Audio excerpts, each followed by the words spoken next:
Okay, so we're here today to talk about, obviously, Trial by Media, Episode 6, Blaggo, about Rod Blagojevich. He was governor of where, Jamie? Illinois, right? Yep, Illinois. Illinois, okay. So it's an interesting episode. Obviously, it's it's a bit like the King Richard one, really, in a lot of ways. I mean, this one's not about stock market inflation or whatever or anything like that. But it's similar in the fact that it's about campaign fundraising, so it still involves money, and but it has some similarities, not complete similarities. And power. Yep, and power. But before we get into all that, let's just say hi, everybody. Hey, how you doing there, Jamie? Sam William Henry? Doing great, man. Oh wait, sorry, it's Gov Seats for Sale. How you doing there, buddy? Yeah, my name changes with my personalities. Right. How you doing down there, Mr. Capaldi? I'm feeling particularly bad today. Well, okay. Let's one way or another. Let's just jump in then with the fact that obviously it was. I've just read an article that said that Walter Barton was executed by lethal injection and died at 10 minutes past 6, which is particularly abhorrent. But as I was saying to you, gentlemen, just backstage there, hopefully he will become some sort of martyr for the particularly for the Innocence project. Maybe over time, people who have got their strongly held opinions about the death penalty will begin to realize that is it worth convicting and then executing these innocent people. As I was mentioning to you earlier, that in the article, it said that of the 90 people that Missouri has executed over the years, the majority of them, their last dying words are, I'm sorry for what I've done, and, God forgive me, God help me. But on 8 occasions, people have used their last dying words to say, I am innocent. You are killing an innocent person. And the words of Walter Barton as well. Yeah, exactly. And to say that as your last dying breath, you're either a huge con artist, or more likely that is genuine, that they genuinely are innocent. And to have executed 90 people, and for that to be that now 9 of them are innocent, 10%. Yeah. No, it's wrong. But as I say, if any good comes of this, whereby the Innocence Project can use it as future leverage, make a martyr out of him. Well, that's obviously what the state and the Governor Parsons has done. But maybe some good will come out of him. And that gives me a segue, and I'll use our personal little rain cloud that hovers over here. There are a vast number of martyrs already, Sapper. You're right. I can't deny that.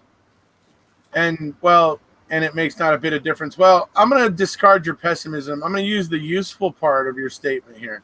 So the fact of the matter is, we have been being careless, folks. We have been not paying attention to what's going on. I agree with that 100%. And I've been saying this all day.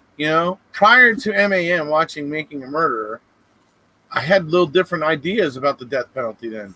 Back when I had a little bit more faith and kind of felt like prosecutors and DAs and people like that could do no wrong.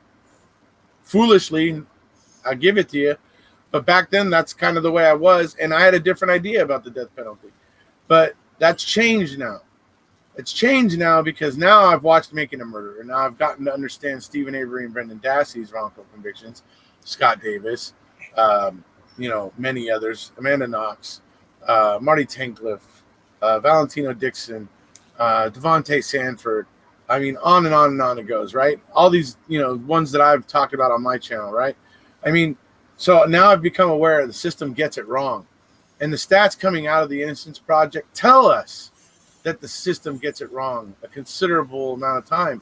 Not most of the time, but it's still a high enough percentage that we certainly we're not getting it right enough of the time to be considering taking people's lives. We're just not that good.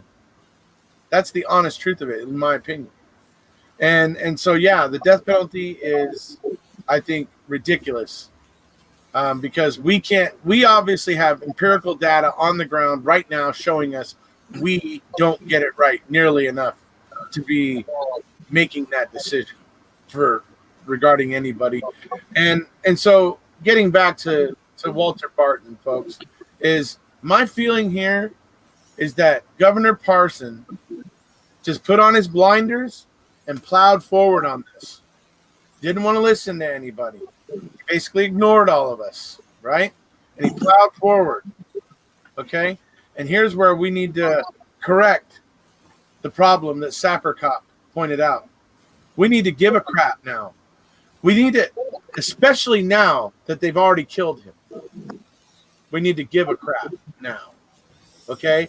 Because obviously the lawyers and all that, they're not gonna sit around and continue to waste resources and money fighting the case necessarily when the client is no longer here with us, right?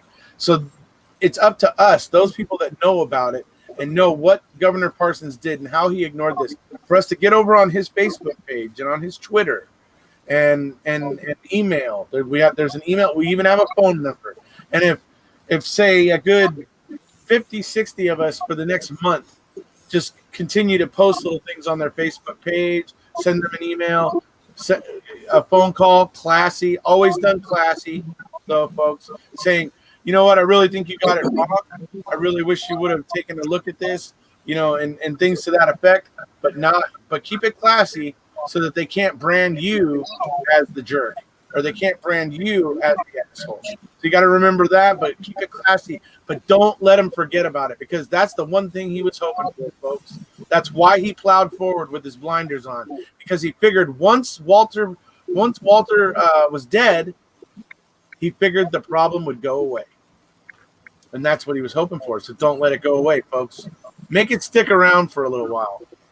So now I'm going to this is a little bit of a personal scenario when it comes to the death penalty. My older brother was murdered in 1987, and they caught the guy that did it, and he did do prison time. He's already been out for quite a few years, but it's one of those things when you're put in those position as a victim of it. I wanted him dead. I wanted him to go and be executed. That's understandable human feelings. I mean, but now also being into the wrongful convictions like I am now, it definitely makes you question yourself. That was back. I was pretty young back then. Don't know if I'd say the same today, knowing what I know with wrongful convictions, but I still kind of have that little bit of a feeling like, yeah, I wish he would have been lethal injection. I also have a little bit of trouble with the processes, because even though you may, as somebody on that side, you may want this to happen, some people like to see the suffering. To me, if that was going to be the case, I really want it to be quick. I'm not so sure I'm a fan of the electric chair. It seems a little bit too. They've had too many problems with it, for one. But that's just the flip side. Is being on this side of it as well. A little bit older, I don't know that I probably would say that now. But understandable, and I don't know about Walter's case. It is something I will look into to understand a little bit more about it. Right. You know, but it happens. It happens a lot. You know, we're seeing, you know, more, not the executions, because I mean, how many states still have it? We've got Texas, 30. 3, No, 30. 30 still have 30 it. states still have the death penalty. Yeah. Yeah, there definitely has to be 100% proof that they did do it. You know, I agree with that. There certainly should be no question about the conviction. absolutely. And there's plenty of questions regarding Mr. Barton's. There's there's a few questions. So yeah. Anyway, yeah. If I could just have a couple of minutes. Just first of all, I I appreciate that. Who was it that was saying? Oh, Sappercop. Yeah. I appreciate your sort of pessimism on this. I remember when Brendan's case wasn't taken by the Supreme Court, and I remember how devastated we all felt as supporters then. And I actually wrote a letter to Steve Drizzen and got a really nice reply back from him. And he said, you know, whilst he too was, you know, devastated by it, and he was going to have to take some time off and, you know, sort of recoup and regenerate. Mm-hmm.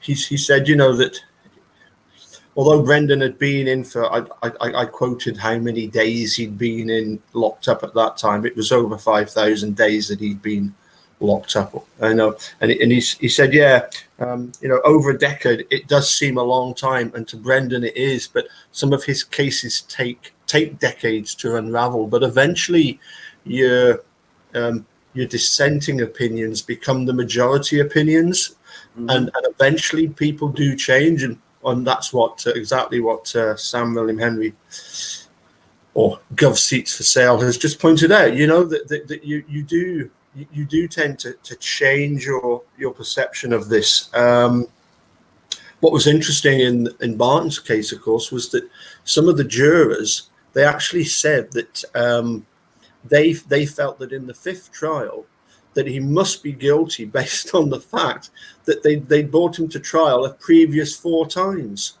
And so that was one of the reasons why they felt he was guilty. Well, I would say quite the opposite. That should give you cause to think, well, hold on a sec, this guy might be innocent. Why the hell is it? Yeah. Why the hell are they getting it? I mean, why are they having so much trouble with this obviously guilty guy? That's the way, you know, that they should have been looking at it. But I was going to ask, can I post a video to a link to a video by Brian Stevenson? Yeah. If you remember a long time back, Travis used to say that, you know, one of the best attorneys in the country was a guy called Dennis Reardon. Mm-hmm. And I checked out a video where he was talking where Dennis Reardon and 2 other people were having a discussion about particularly the Oklahoma bombing, Timothy McVeigh, and, you know, and the 3 different opinions as to what should have happened there, you know.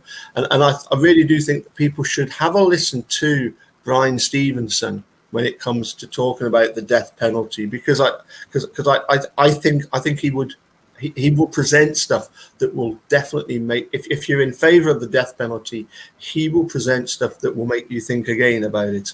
Mm-hmm. Right. And it's a TED Talk video, so I think you quite like your TED Talk videos, don't you? Yeah, I do. So I'm gonna post a link to that. Maybe I'll send it to you and you can post it in the description as well. All right. You know, in reference to this, you know, one of the things that I have learned, and I've talked with Travis about this as well, is that a lot of court cases, when it comes to, especially when you're looking at, you know, death cases or murder cases, is there, and it's not even just those. There's a lot of theatrics that is done in the United States courts, and even if you watch court cases and you hear some of the things that lawyers say, attorneys and prosecutors, and a lot of them, these are educated people.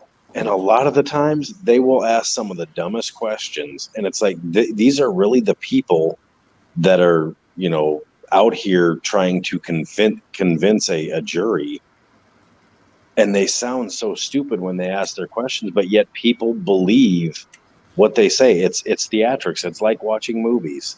It's a cinema for many. Right. Well, it's like I was pointing out, there Amanda Knox had on her podcast recently Chester Holman III, who was in one of the episodes of the Innocence Files. Yeah. And he made the statement while he was talking to Amanda that an attorney once told him, it's not about truth or innocence. It's about who puts on the better show. Yeah. And that was, this was from Chester Holman, an exoneree who's talking about a lawyer saying this. So, that's the case. And for those of you who don't remember Sean Atwood, Sean Atwood used to say the same thing. He was like, and he was actually, he'd actually done the things that he was put on trial for in Arizona, right? But he remembers being on trial, and it was like the prosecution was painting him as the devil incarnate, and his own lawyers were painting him as an angel in white. And it was like, and he was like, they were both wrong. It was like, obviously I was somewhere in the middle, and he was like, it was all theater. It was all whoever put on the better show, and so even Sean Atwood points that out. It's pointed out enough that it's certainly the truth. Well, that goes exactly to what Paul was talking about, last words. These weren't Sean's last words, but he was honest about, his roles he played in his case, and that, he wasn't left or right when it comes to his case, but he was honest about it. And when you see these people, and the biggest part to me is that in their last minutes of their life, they could be sitting there saying, up yours, you guys are all wrong. They know the outcome is not going to change, and they're going to be dead in a couple minutes. And the last thing out of their mouth is that I am innocent. I did not do this. To me, it's kind of like, yeah, they are, and the government doesn't care. Yeah. Now you get some of the really twisted serial killers. They say some pretty bizarre stuff. But regular dudes, yeah. Generally, if they're about to meet their maker and they're worried about their sins, they'll say what 90% of the people say, like Paul was talking about. But if it's somebody who's there that didn't do it, I can imagine they see it as even if they did try to say they did it, it wouldn't change what was going to happen, and it would only make them dishonest before they meet their maker. So they have no reason to lie and say they did it, or that they regret what they did when they didn't do it. So it's like, they have only a motivation to remain honest before they're forced to meet their maker, unfortunately. Yeah, you're absolutely right there. In that moment of sobriety, no matter who you are, I would imagine that you're gonna treat your last few words as the most important you've ever uttered. I mean, for me, obviously, I've always been against the death penalty. It's I don't understand from the point of view that if it's illegal to murder, it's simply illegal to murder. You do not punish people. It's like Brian Stevenson says. If you're convicted of a sexual assault, your punishment is not to have sexual assault put on you. Right. We shouldn't be inflicting the punishment the same as what they've done in the crime. Mm-hmm.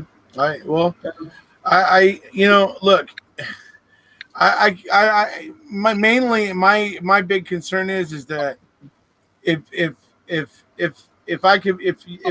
it was possible to be sure that we were actually getting the guilty people, and even then I think it's problematic, but if we could ensure we were getting the guilty people, it might be a little less problematic. But we can't even do that. I mean, the statistics are telling us we can't even do that. And so it's that is to me the thing that illuminates this and makes it clear that we have no business taking life, murdering, as Paul is saying, in a sense, when we know we're not getting it right a lot of the time. That's sure. I mean, yeah. It's inherently illogical to do. So again, going to the victim side, what does anybody honestly believe that locking somebody up for life that brings any closure for someone? They can't bring their loved one back, and I get that, but we're locking people up, and they're at the expense of the taxpayer. Prisons for the most part they're probably the best nursing home in the country. You get treated way better there than you do in a nursing home in the United States. So what's as a victim, what satisfaction is there? They don't ever have to go to work. They don't have to hold a job. They got shelter over their head. They've got food. They've got free medical. It costs us money. So where's the actual justice for a victim there? They also can't go for a walk and go fishing, or fly to Australia, or fly to wherever. I mean, there's a lot of things they can't do. But I understand what you're saying. But see, I think that's where we're getting lost in our justice system. I mean, we're so busy wanting to hit it with a bigger hammer. Oh, this doesn't work. Let's hit it with a bigger hammer. And that's kind of the approach. See, for serious offenses like murder and just really, really, bad stuff like that, then yeah, we need to have prisons to put those people in to prevent them from hurting other people who are criminals. I heard Marty Tankleff over on Amanda Knox's podcast just yesterday, I think it was. I was listening to this, and he was talking about it, how there's a difference between somebody who commits a criminal act and a criminal. You get what I'm saying, folks? I don't know if you know where I'm going with this, but what I'm saying is sometimes you're just a young knucklehead 20-year-old kid in college, and you go out with some people one time, you're drinking out somewhere, you guys are getting rowdy, you get carried away, you end up doing something really dumb, somebody ends up getting hurt, or you get into a fight or a brawl, and somebody ends up getting seriously hurt, and you end up catching a murder charge. Now, the question then becomes, should somebody like that be held on the same kind of stage as somebody who has committed, say, multiple murders and robberies and beatings and batteries and all that kind of stuff, right? Somebody who is a career criminal. You see the difference between somebody who commits a criminal act and somebody who is a criminal. What we're doing in our system, and this is the problem for me, the big problem of what we're doing, we're throwing people who committed criminal acts right into the same place where the criminals are, the people who have made it a lifestyle. Okay? What happens to the one-time criminal? They become a lifelong criminal. We're manufacturing more lifelong criminals in our current system. That's what we're doing. Now, I'm not saying we need to open the gates and let everybody run free, but this is something we all need to start talking about. And I thought it was quite brilliant when Marty Tankleff was pointing it out over on Amanda Knox's podcast. Yeah, absolutely right, dude. Can I just point out that in that Brian Stevenson video, it's about 27 minutes long. He addresses all of those questions. I mean, certainly from the point of view of the victims, they are the ones that are suffering because of the crime that's been committed. But do you really want them to be the ones that are saying, oh, you should execute this person or you shouldn't execute that person? Can you remember those appalling scenes in the staircase when the one relative of Catherine Peterson, what was her name? The really crazy woman that was swearing at David. No, I know. Yeah. Her sister. It's just ridiculous, and that kind of hatred. It's like we've got guilters that come on and they're telling us that Steve is this really terrible murdering people, and we're murderer lovers, we're sickos, for supporting him. They're just blinded by hatred. I don't think although victims obviously they do need to be considered in this. It shouldn't be up to them, right? The whole purpose of of trying somebody and punishing them is indeed to punish them. And as you quite rightly pointed out, if you kill somebody, how are you differentiating between somebody, a youngster that got involved in a fight, or somebody that's murdered 10, 20, 30 people in a lifestyle, right? Yeah. For me, the biggest thing has been that the whole idea of the death penalty is to try and deter crime. Right, of course, right. It's meant to be a deterrent, and it's just not working. I don't think so. It's not a deterrent at all. No. And in fact, for a lot of people, for quite a lot of people, if they were given the option of spending the rest of their life in prison or a quick execution. Well, look at the number of people who commit these mass killings and then turn the gun on themselves. Yeah, they don't want to face the rest of their life in a prison cell. That or their own conscience could be after they've killed enough people, they realize, oh, maybe I had the wrong idea here. For psychopaths, I don't think that's ever even a thought. Well, I think their thought is that I made a good life and made myself happy killing people with whatever stage that they did it in, or with whatever way that they killed somebody. They're just not going to. Basically, it's a cowardly way for them to get out of it. They know they're busted, and I'm going to be a coward. I murdered 20 people, but you know what? I'm not going to let somebody murder me. I'm going to do it myself. You're right. I'm gonna be in control. Yeah, that's very plausible. Yep. Let me see here. Amber Lee doesn't believe in the death penalty. Too many people have been found innocent years later. If there is any chance of getting guilty, a guilty wrong, and there is, do not inflict them with the same crime you're accusing them of. So yeah, I agree with folks. I mean, look, we can't even get it right. We're obviously wrongfully convicting people, fairly often. So we have no business considering taking anybody's life at this point. We can't even give back the time that we rob people when we wrongfully convict them. Yeah. We can't even give them the time back. And a lot of them aren't even able to seek financial compensation for what happened. Some of them are prevented from doing that. Certainly anybody that signs an Alford plea is pretty much not going to be able to seek any kind of restitution. You know what I mean? So it's often a situation where the wrongly convicted person is just screwed and left flat. And that's it. Yeah. It's what you're saying is true, and there's a few different ways to look at things, and that's where I was at, with the advocate side of the other side. But you're right. I mean, sorry, didn't mean to jump in.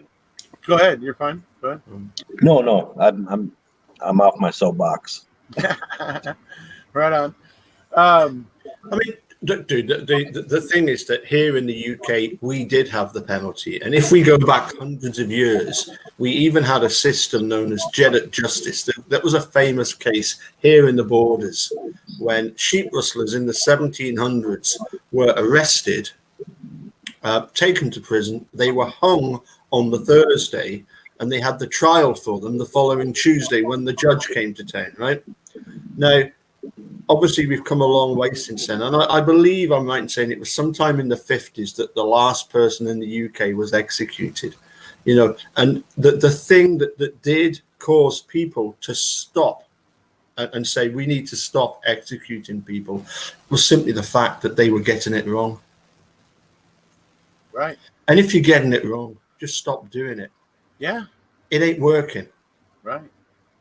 You know? Empirical data coming out of the Innocence projects telling us that we're not getting it right nearly enough to think that we're qualified to make that decision about anybody. You know, what's the definition of stupidity? Keep doing the same thing over and over again, hoping for a different outcome. You know, right. That's actually that's the definition of insanity. Is it? But yeah, So I'm the haver. I can twist however. It's fine. I mean, it's still It means pounding your head against the wall, expecting a different result. That's what it means. Other than your head splitting and breaking and bleeding. Iced Coffee's just put a date there, 1964. Yes, I wouldn't be surprised if that wasn't the date of the last execution in the UK. Yeah. So, hey, well, you know, 20 states in the United States have abolished it. So, you know. Yeah, I mean, Shaz got a good comment about how many wrongfully convicted never get out because they won't admit to something that didn't do. Yet people that admit can get out in 7 years or less. Right. Yeah.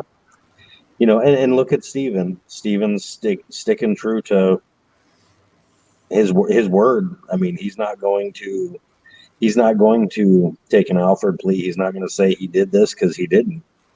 You know, they're very, very similar situation. Well, to what she's saying. Yeah. Yeah. Yeah, I think there have been examples, haven't there? Quite a few examples of people who have been exonerated posthumously. Well, I mean, if you think about it, folks, if Stephen would have been willing to admit guilt the first time, he wouldn't have been in there for 18 years. He would have gotten out after, I don't know, something like 10 or something, I think. Yes. But he wasn't willing to say he did it. You know?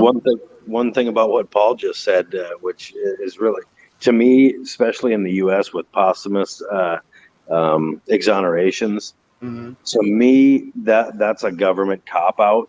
And the reason I say this is, you know, how many times do they get sued by those that they've found to be innocent after the fact? Let's say this Walter Barton. Is his family going to get any compensation for the fact that our government just murdered, you know, their brother, their son? They're going to get nothing. Doing posthumous, yes, it clears somebody's record, but when we're gone, we're gone. Yeah. To me, it's just a cop out for our government to say, "Hey, oops, sorry."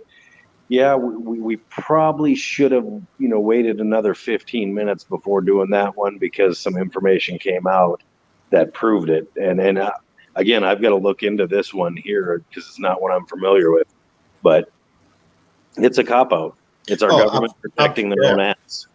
Absolutely, and you get that, don't you, with some of these judges? Is like the judge in the case of the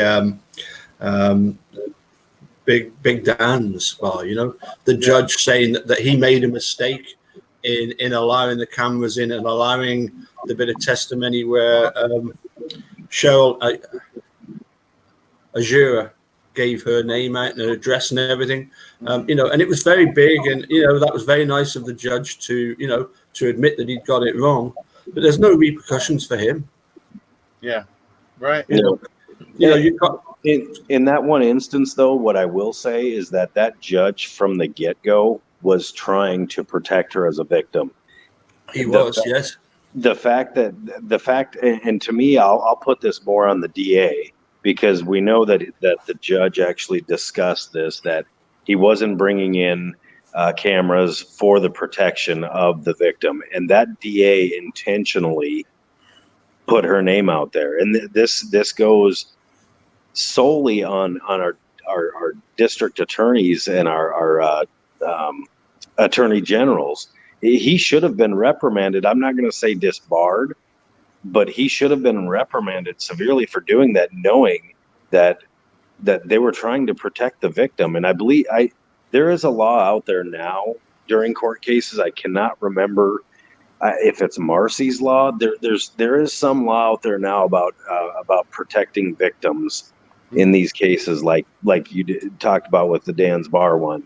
But that judge, this is where, when you read between the lines, that judge, yes, he did say, that he made a mistake doing that, but he was truly trying to protect her. So that's one where I would be like, He just did what failed. he could. Yeah, he did what he could, but he was basically screwed over by the DA, who I believe did it on purpose. I mean, that he knew they were trying to protect her identity, and he did it anyways.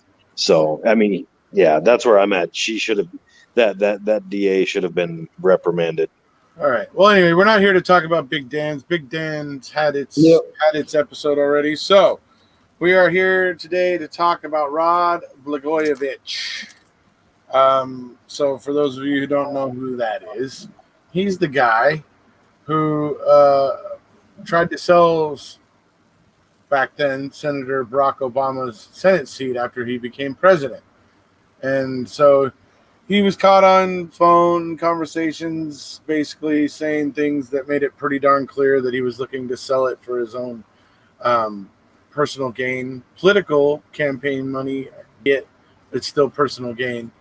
Along with some other things, Rod was an unscrupulous dude in some ways, but he also liked the media, and the media liked him. So it makes for an interesting story. So it all starts, I guess, with Rod is this up and coming, young politician there in Illinois. He's doesn't have a name yet, but he's married to the daughter of a very popular and successful politician there in Illinois, called Dick Mell. Dick Mell. There you go. Dick Mell, alderman. Dick Mell. He was alderman, correct? Yeah. And so he ends up with the help of Dick Mell. Dick Mell helps him do fundraising and do things like that, and he's able to build himself up, and he becomes a senator. When moves on to become whatever, then he becomes governor, right? And I'm sure as governor, he had aspirations for the White House, and in fact, in one of the newscasts during the show, you even hear one of the news personalities suggest the possibility of it. But so yeah, Rod loved the media, was a rising star. He was actually an anti-corruption guy, so he was also a champion for not conducting business as usual in the state of Illinois as it had been previously under a lot of governors, where it was dirty. Anyway, it all ends up being kind of BS, doesn't it, in the end? Because obviously Rod was using it for his own gain. So, before we get any further into that, any thoughts, guys? I'll let Jamie go first. Thanks, Paul, for sure. One of the things that I get out of Rod is originally, I think his intentions when he first got into government were honest, and he wanted to do good things, and he was doing good things for the state of Illinois. But we see this, good people going, and this is one of the things about our government that I think more know than anything. You get swayed by government, and the proof in this, at least in this scenario or this case here, is that he actually was not corrupt. He was taught how to be corrupt by those other powerful people around him. The fundraising, right? Yes, they actually told him it was if he could get $1 million, they would back him.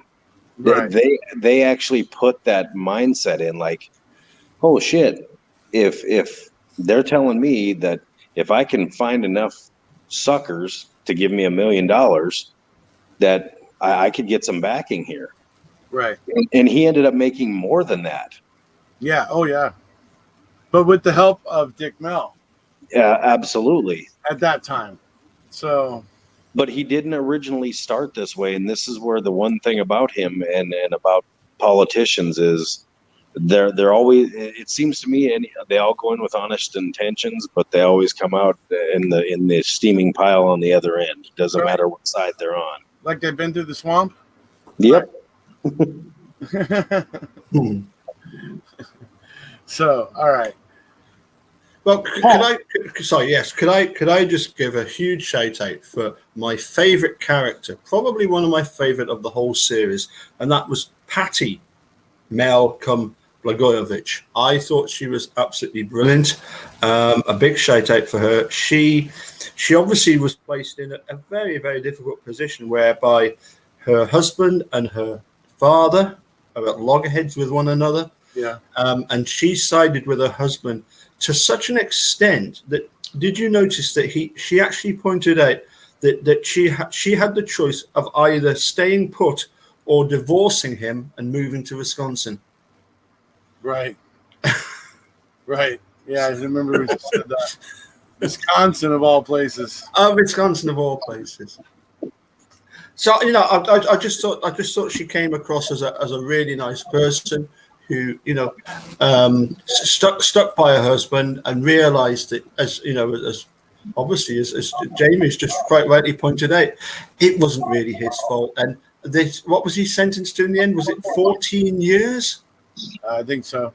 That was hugely unjust. It was just a case of, let's try and make an example out of this guy. Let's make him really suffer. Right. Yeah. So Jamie, no, Rod Blagojevich and Obama were not neighbors. The reason why this matters is when Barack Obama became president, his Senate seat was left open. His Senate seat was an Illinois Senate seat. Therefore, under the Illinois procedure, whatever, SOP, statute, whatever you want to say, when that happens, the governor appoints a temporary replacement until the next election cycle. Yes. So that's why Rod Blagojevich had the opportunity to do this. It's why it fell into his lap. And people have to understand that, he could have been appointed anybody. He could have went to the UPS driver that delivers to his house every day.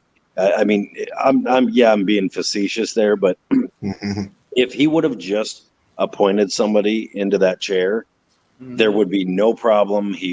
There would be no issues here.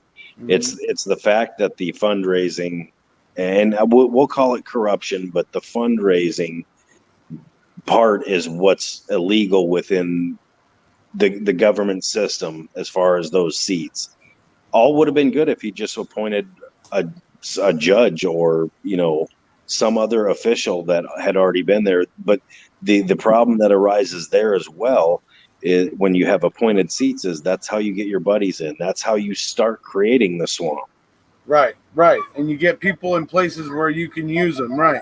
Yeah. It's too bad he was looking to get paid for it. He might have been able to place somebody strategically that might have been helpful to him, and it wouldn't have gotten in so much trouble. It would have been more advantageous for him to appoint an ally in there, than to do what he did. Yeah, Rod. Yes, apparently, only his chief of staff took money, but never gave any of it to Rod. So yeah, that was another interesting little thing that was said during the show. I thought that was interesting. So eventually the feds bring charges against Rod, and Rod's running around. He's doing every damn talk show on the planet. He's doing Comedy Central with Jon Stewart. He's doing Jimmy Kimmel's, David Letterman's, all of it. Whatever. He's just running around doing the whole gambit. Becoming the butt of jokes, often getting his hair made fun of or various other things, just whatever. But But by becoming the butt of the joke, he was becoming less the villain that the United States, well, what do you want to call it? The prosecutors wanted to make him out to be. So he was actually making himself lovable and everything. So, anyways, his lawyers, who had an interesting strategy, very similar, I would say, to Jim Parkman in the King Richard case, where they didn't want to sit there and talk about, oh, the law and this was written and then there was a comma used here and a semicolon used here. They're not going to get that. You hear the lawyer talking about it. He's like, they're not going to get any of that. They're going to fall asleep listening to that. And he's like, and so what they did was similar to what Jim Parkman did, where they wanted to focus on the things that the jury would find tantalizing or salacious even, and trying to keep the focus on that stuff and less on the actual letter of the law, which would only bore them to tears. So you see this approach again, where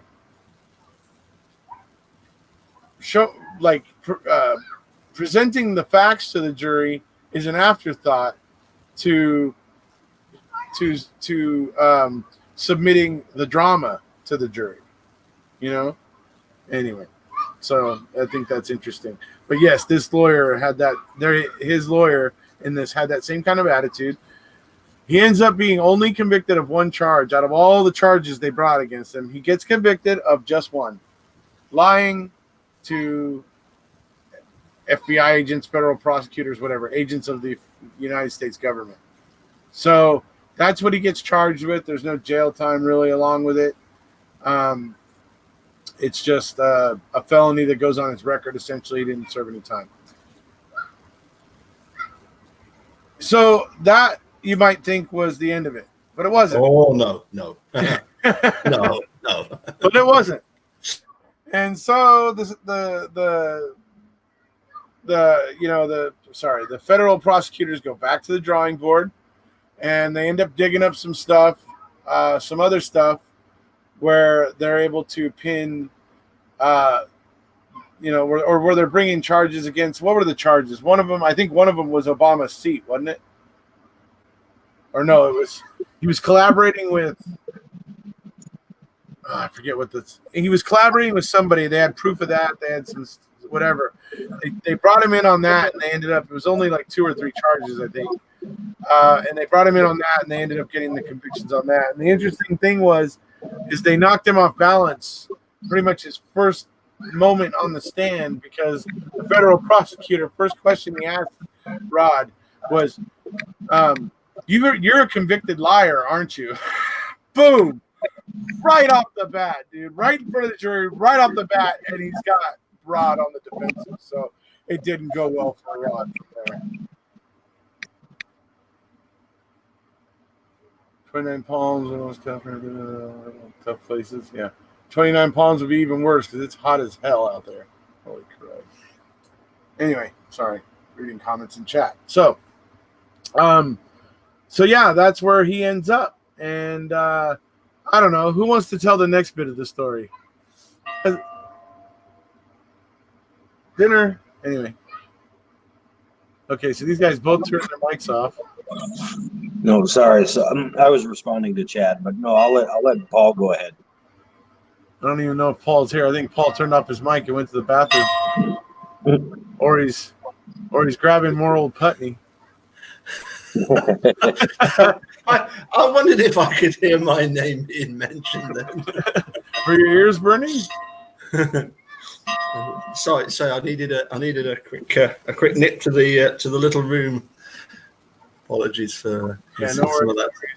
I do apologize, folks. There's some company over today, and I can't go out and tell them to stop ringing the bell right now, so they're just going to have to deal with that. Let them ring the bell. Yeah, Yeah. That was an interesting question. Anyway, so who wants to tell the next bit of it?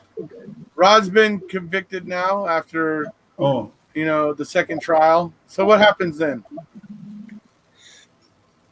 Well, they have another go at him, don't they? Well, no, he's in prison now. So it's after the second trial. Oh, second trial, yes. Right. After the second trial, what happens next, right? Miss Blagojevich. Yeah. Time to shine. Yeah. Gets in touch with Donald Trump. Yep. Yeah.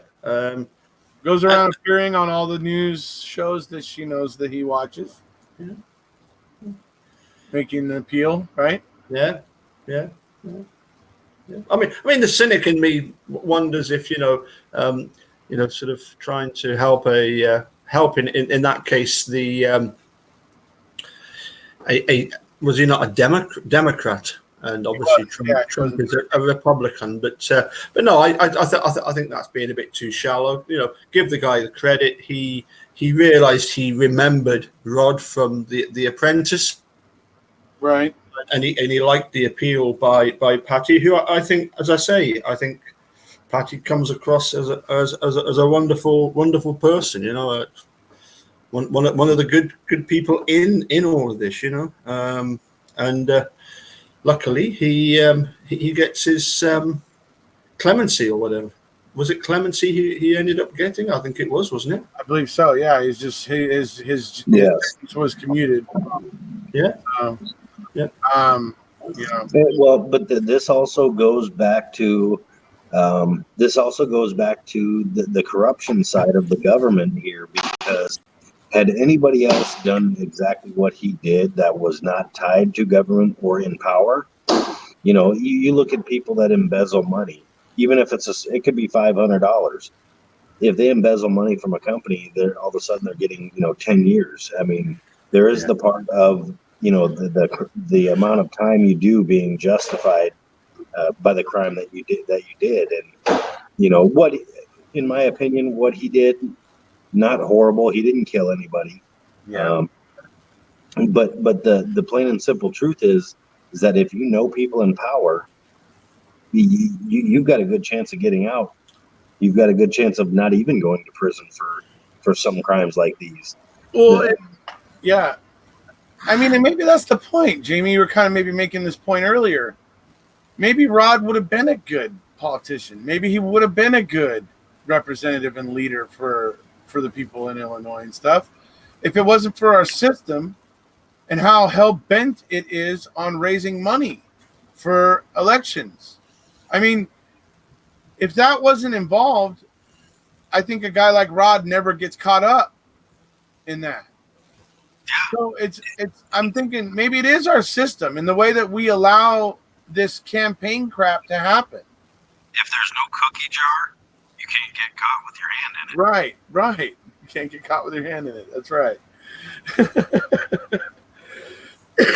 So, yeah, I mean, that's interesting. I mean, because I truly do believe Rod had good intentions, and I really believe Rod was for the most part probably a good guy, and I think he had probably noble intentions in terms of the state of Illinois.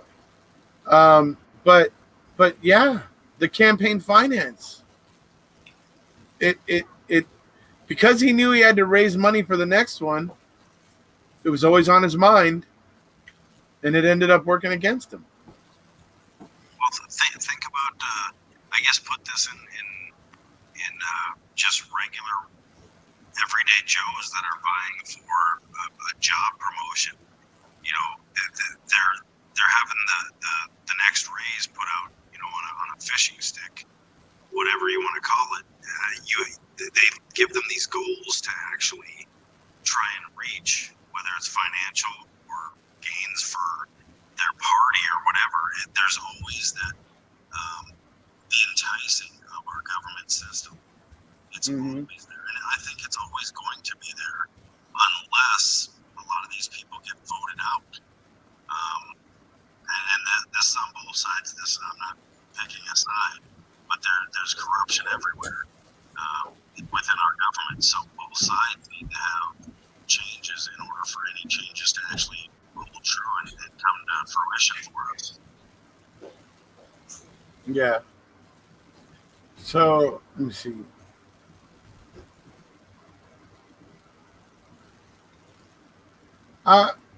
Okay, so I just want to address nothing but a stump here. I'm not saying I think Rod was fully aware of what he was doing. My problem is that the way our system is it forces every politician to worry about making the money. And Rod was told early on in his political career by people that were probably mentors and helpers to him, that he needed to raise money, and that would impress people and that would get him elected. And he saw that come to fruition, and so it became the way he was. If we the people were able, to imagine that we were all able to finally get together and agree that the money is the root of all evil in our political system, and we need to set some serious limits on campaign finance and to basically stop politicians from chasing money and start them chasing after the issues that the people care about. Now that's a pipe dream. That's a fool's paradise, I'm sure. But ultimately, that's what needs to happen, folks, because the system ain't going to change on its own. It's going to require the people who have an interest in their own continued existence and preservation are going to have to clear the swamp, drain the swamp. It's going to have to happen eventually. We're all going to have to get together and agree, or most of us at some point, and that's got to happen. Look at where we are today. We've got this, not to throw the COVID thing in there, but it really kind of ties in with it somewhat.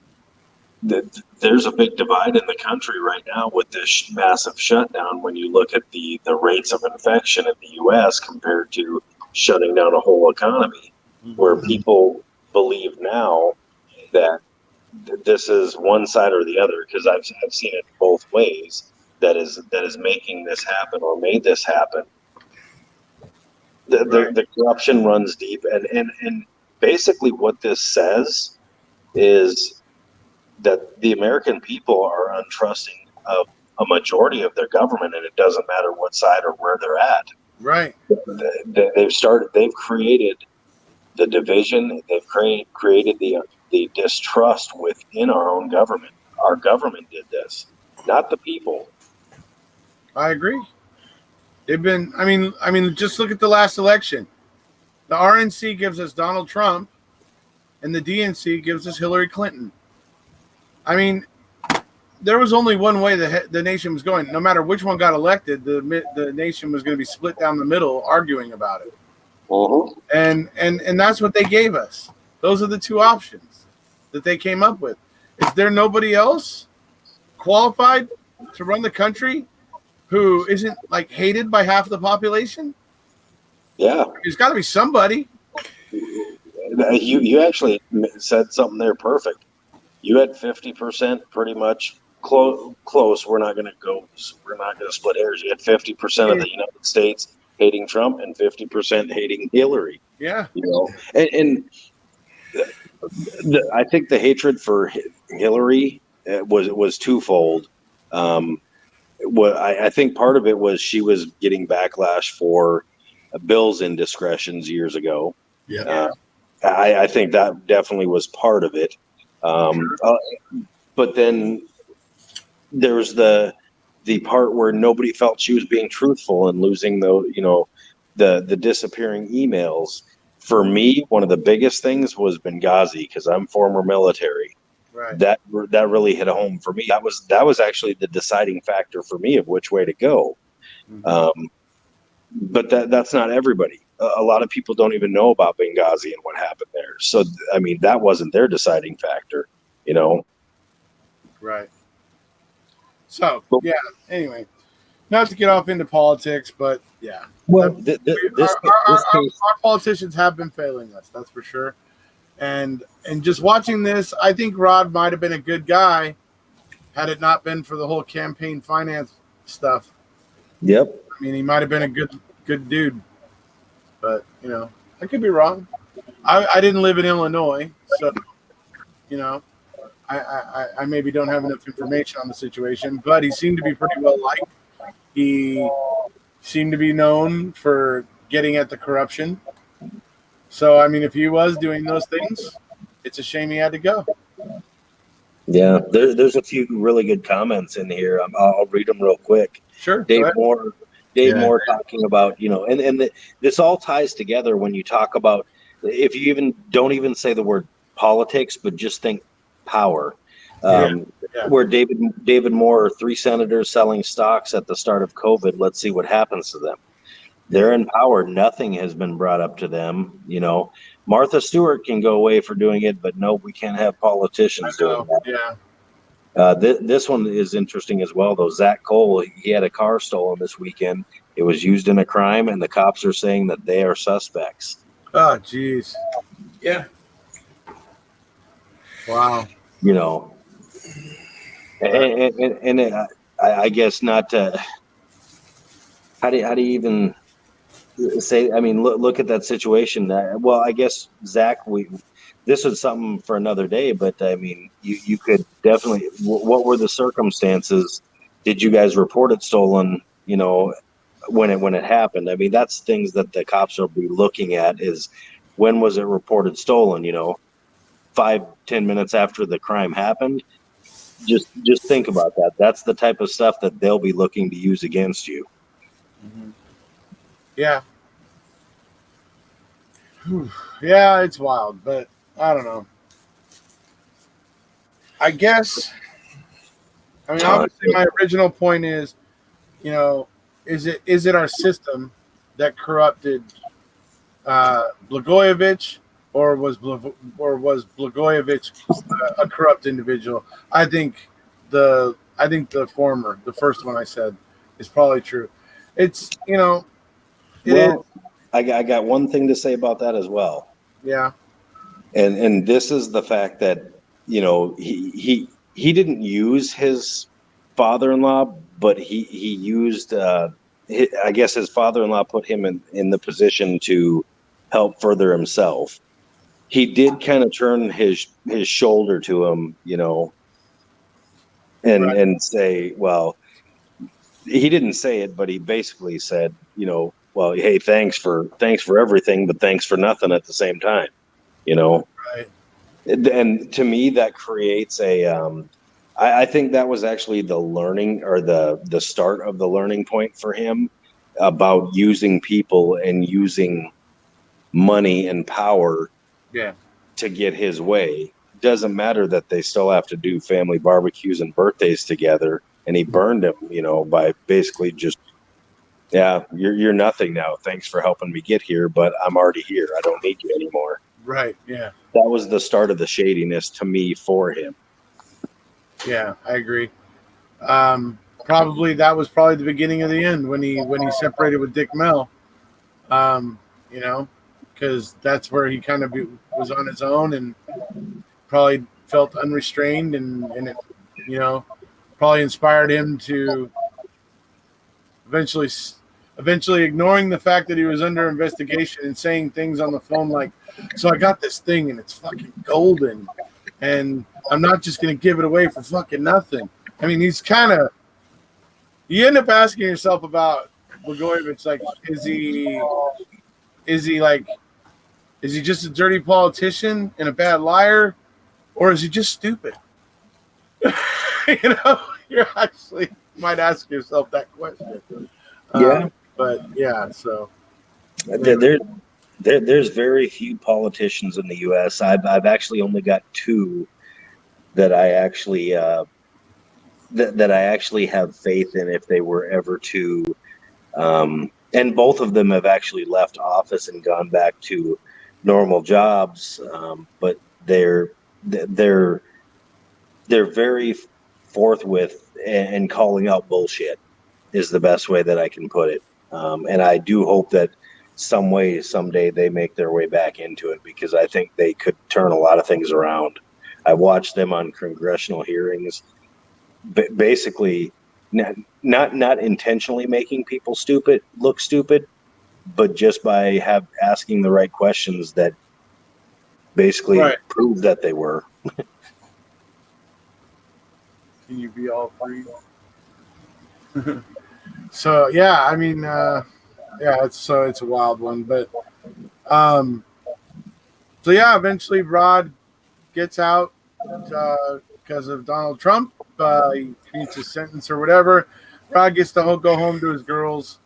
And has Rod learned a lesson? Oh, I don't think so. Because he's shown on TV, and somebody is asking him, "Are you gonna get back into politics or whatever? Are you gonna run for some office again or something like that?" And he just looks like over at the camera and then looks back at the person asking and basically says something like, "Well, if my wife is watching, no, absolutely not, no way." He goes, "If my wife is if my wife isn't watching, there's a chance. I wouldn't rule it out," and everything. It's like, oh my God. And I'm like, I go, if your wife is watching, you're dead. Yeah. So, anyways, but yeah, that's Rod. Maybe rather than Rod running for office next time, it should be Patti. Maybe. You know what? She's actually pretty personable on camera. I mean, I get the impression though that she never wanted that.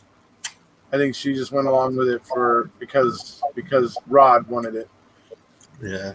Well, and part of the thing too about that is with what he said is, why would he think that he could actually get back into politics? And there's one reason. We quickly forget those that have done wrong in our government. But tying this back to what we talked about earlier, we don't quickly forget about those who may be wrongfully convicted. Mm-hmm.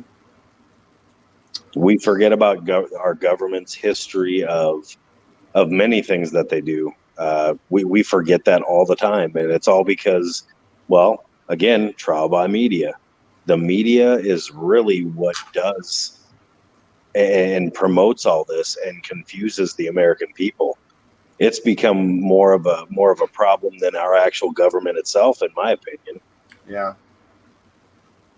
Yeah, I mean, there's some issues that we have. I mean, and who knows what all the answers are, but I get the impression that taking the money out of politics would solve a lot of them.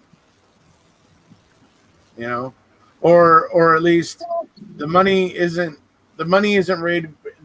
raised by individual politicians that in any particular race the money is pooled so that all of or something like the money is pooled so that all of the people who are running for that office get an equal voice so that the people get an equal chance to hear from everybody. Because the problem with our system now is whoever has the most money can just scream louder than everybody else. Yep. Overshadow them. The biggest castle. Yeah. So that's basically where we're at with that. So yeah, I must admit, I've always felt that when Kathleen Zellner gets Steve and Brendan out, I think she should definitely run for president. I think she would make a very good president. Yeah, Hey, look, I agree with you. That's the sort of make a great politician. I think people with that sort of integrity are the people you need, rather than those that are. Yeah, I mean, for sure, and I think she would actually care and be a good leader. But well, and for someone in her position, looking at where she could be used the best. I shouldn't say used, that sounds bad, but I mean, for her skill set, would being the president be the best decision where she could make the most impact would be the question. I could see her being an attorney general in a state, whatever it may be, where she has more control and can dig deeper into those cases that may be wrongful convictions. That's where I see her. Now, granted, obviously the money is better on the defendant side where she's at. The money is better, obviously. Mm-hmm. But I mean, she could. The impact for her, to me, would be to be an attorney general for somebody. Well, even what if she was the attorney general of the United States? That'd be a great place for her over being a president. The strongest position actually for her. Mm. Yeah, maybe now she needs to start asking Trump to put her on his cabinet. There you go. All right, now we've worked that out.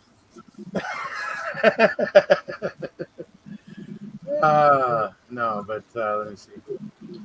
Why is Erekose so dressed up tonight? Well, now that we're done talking about episode 6 of Trial by Media, I guess we could go back into that a little bit. Amber, I am all dressed up today, and I'm wearing my Ziggy tie. And I'm wearing my Ziggy tie because we've had a very sad day where a what appears to be a wrongfully convicted gentleman in Missouri was put to death today, rather willfully, ignorantly, by the governor and the officials there in the state of Missouri. It's very sad. So I'm wearing all black with my Ziggy tie, which is also primarily black, in honor of that, in the honor of Walter.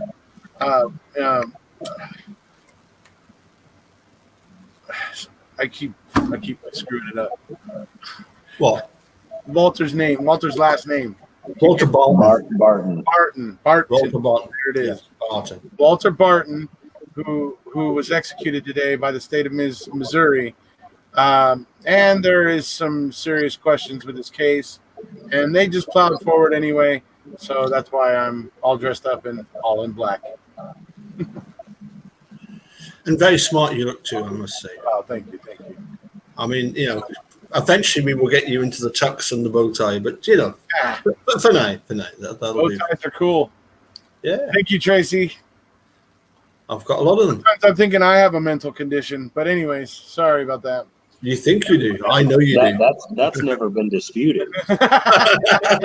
Absolutely. So, anyways, but his name was Walter Barton. It's very unfortunate what happened. We are planning, at least I'm hoping to encourage some of the people that have been following this today and yesterday and stuff to maybe over the next month or two continue to tweet and message on the Facebook page and do things to just remind Governor Parson that we have not forgotten that he may have thought he could plow forward and that this would all go away when Walter Barton was dead, but I want him to know that he's got another thing coming. So I hopefully will have a group of people helping me make that happen as well, so that they know every single day. And that means on their Facebook pages and on their Twitter feeds, their voters are going to be seeing us say these things as well, which is what's going to be the really impactful thing about it, folks. He thought this was going away. Let's not let that happen. Okay? So, who's with me? Everyone in the chat, who's with me? Come on. Give me a I. A-Y-I. They're all with you. Hey, real quick, Paul, the guy Tard Strength in there, he used to be on Hangouts with us. He's not being malicious. He's just joking around, just so you know. I know, but he called me a bozo, so he gets. Oh, I didn't see that. Timed I out, did not see that. I apologize. Amber was confusing me with Johnny Cash for a second. Ah, well, at least I'm in good company. So.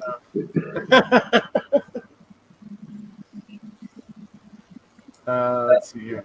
I am. There we go. Right on. Good. So I just want to keep it. I want to keep it popping up so that his voters see, and that it's just not going to go away as easily as he maybe hoped it would. So if anybody that can help us make that happen, great, awesome, let's do it. I just so quickly though. I mean, do you have a quick rundown of what Barton's case was about? Because I just saw something about it yesterday, and I'm not very versed in it. Right. So he was one of the three people that found the victim when the victim was killed. It was an 81-year-old woman. I believe it was 81 years old. So he was one of the three people to find her. When they got there, I guess he arrived with a little girl who was the granddaughter of the victim. And so what happened is the little girl ended up going and was like on top of her grandmother, the victim, who was just severely bloody. We're talking about a slit throat, and I think Tracy was saying 50 stab wounds. We're talking about a horrific bloody scene. So the little girl goes and collapses onto her grandma. Mr. Barton comes up and goes ahead and grabs the little girl and tries to pull her off of, obviously, the victim who is dead. And he's trying to obviously comfort her and console her at that point. It is at this point that he got a tiny little bit of blood on on a piece of his clothing as he was getting the child off of the victim's body. Now, the child has come out and offered whatever affidavits, whatever necessary, to corroborate the fact that is what happened, and that's why he got a tiny little speck of blood on some of his clothes. So eventually they come after him anyway. They come after him and they try to. He's the guy they're going to come after. He doesn't match the DNA in the fingernail scrapings. He doesn't match anything that they find there. They don't actually find any of his DNA at all. So do you know what this is going to create? And this is something I hope by your intentions here, as far as this case goes, what this is going to create, what happened to him, is going to be that you're going to have people are going to be scared to help a child in a situation like this because they might actually get accused of this crime for trying to help a child or a victim. What if he had showed up and she had been stabbed and he was trying to do CPR? Right. And this is going to create, if it gets pushed this way a little bit more, as far as his wrongful conviction. Now we've got affidavits from this girl saying he did not harm her. He was trying to help. It's going to make people hesitant to help. You take out the factor of helping other humans now. Yeah, I know. It's terrible. It is. It's absolutely terrible. So you have that. They come after Walter Barton.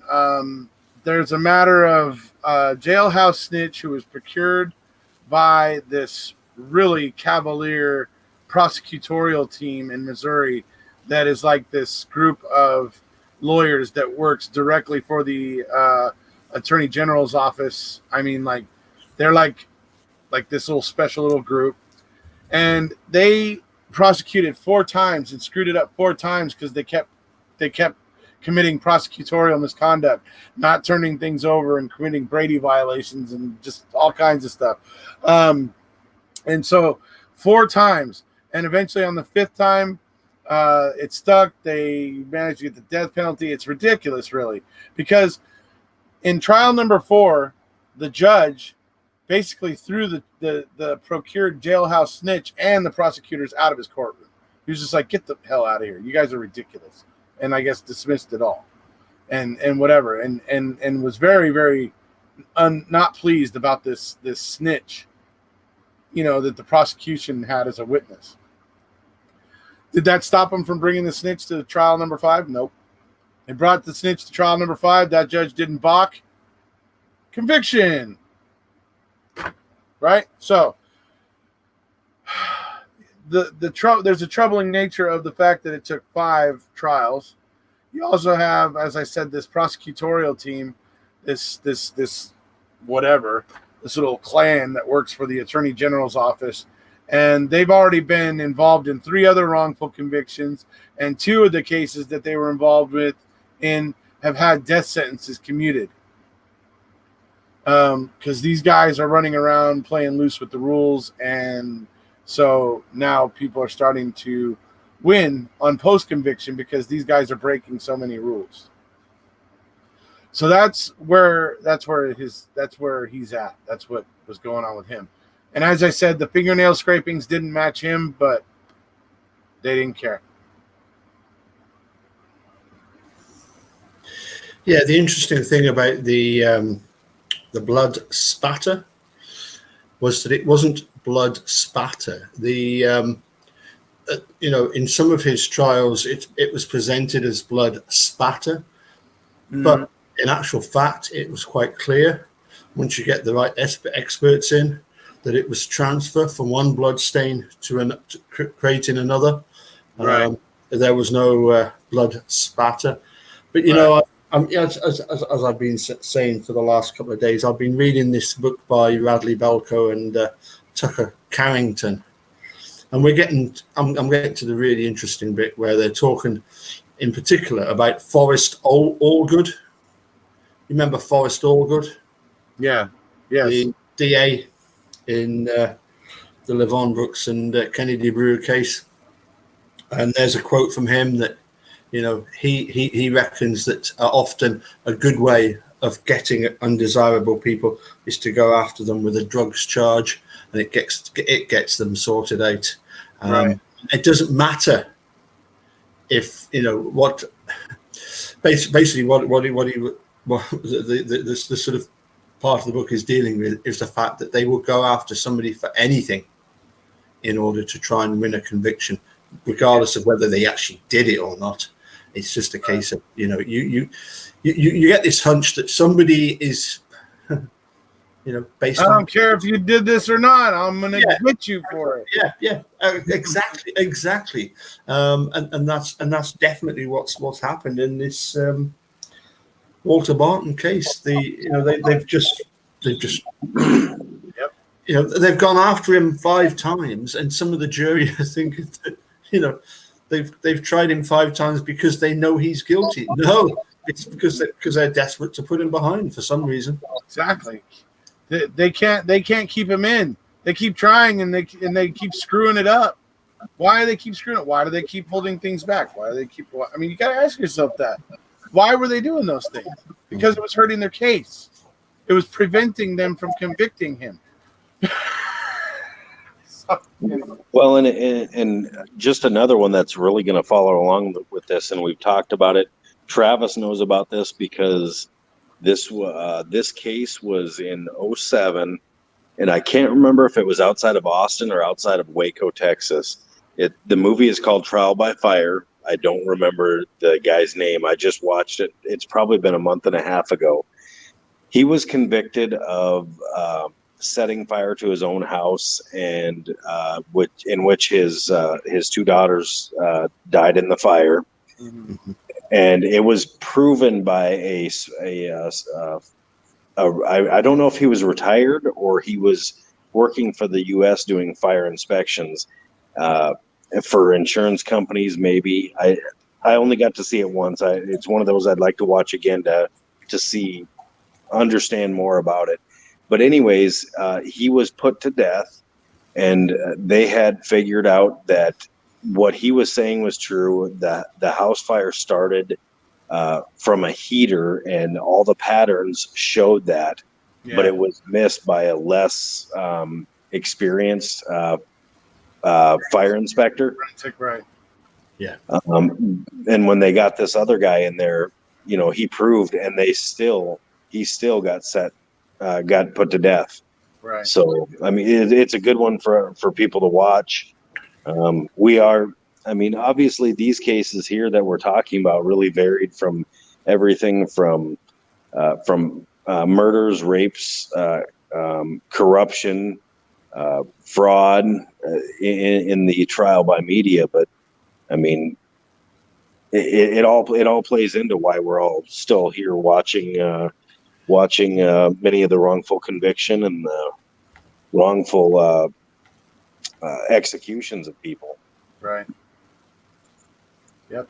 I mean, we're here taking an interest because we all watch Making a Murderer, and now we realize that there's stuff out there for us to pay attention to. So, and that's why we look for these new shows to come out, like the Innocence Files, or this one like Trial by Media, and stuff like that, because we continue to look at these criminal justice issues from different angles. And by doing that, we continue to give ourselves a more well-rounded education about the way that the criminal justice system works. And, as best we can as laymen, obviously we're not about to bust out the law book and start lawyering.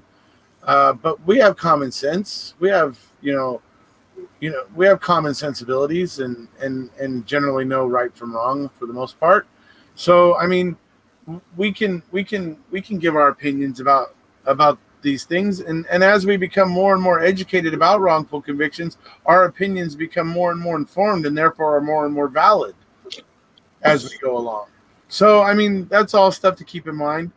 And I want to encourage everybody to continue to continue to take an interest in other wrongful convictions, like the one we're talking about here today, like Ricky Kidd, like many of the others I've been talking about. I mean, by learning about other wrongful convictions, you're forging yourself into a more effective weapon to argue for Avery Dassey. You're gaining more knowledge so that you can more effectively argue for Avery Dassey. Understanding other wrongful convictions and the common things that happen in wrongful convictions, I think, is a big part of being able to argue when they exist. You get what I'm saying, folks? So, I mean, and taking an interest today, I mean, like I said, this is a big deal. And if we can hound Governor Parson a bit for the next month or two, to the point where he at least is going to remember that putting on the blinders and plowing forward in the future might not be the best option, that he might want to man up and do the right thing in the future. So I think we're getting ready to round up, guys. Any other thoughts you guys want to offer before we go? I'll let Jamie go first. This was a very good conversation, and I know it did go not sideways, but it extended into other cases. But the other ones we've done as well. We kind of veered off into other stuff, and it's just because it all plays a part in why we are all here. So right. But one thing I will say is just that what I've seen in the past couple of years is that Netflix is going to keep on plugging these types of cases. There will be more, and the reason for it is, for one, it's profitable for them. Right. I mean, it is bringing awareness. Who knows? I mean, maybe sure it's all about money for them, right. But we are going to have more things even after the Avery case if Kathleen gets them out, and if Laura and Steve get Brendan out. There's going to be other cases that are going to pop up for us, and I think Netflix is going to keep on pushing those. Mm-hmm. Well, I think like Barry Scheck and Peter Neufeld are definitely going to probably make another season or two of the Innocence Files, which I think will be brilliant. I thought that show was just awesome. I can't wait for another season of that. Sure. But I imagine there's going to be. I imagine there's all kinds of people out there right now that over the last 4 years were inspired by Making a Murderer or The Staircase, and are out there working on groundbreaking documentaries right now that we really don't even know much about. So I look forward to seeing stuff like that. They're coming.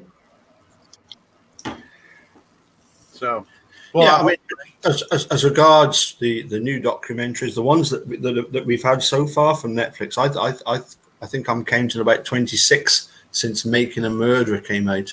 Yeah, that they're going to have an impact on the younger generation of lawyers that will have seen this. Yeah.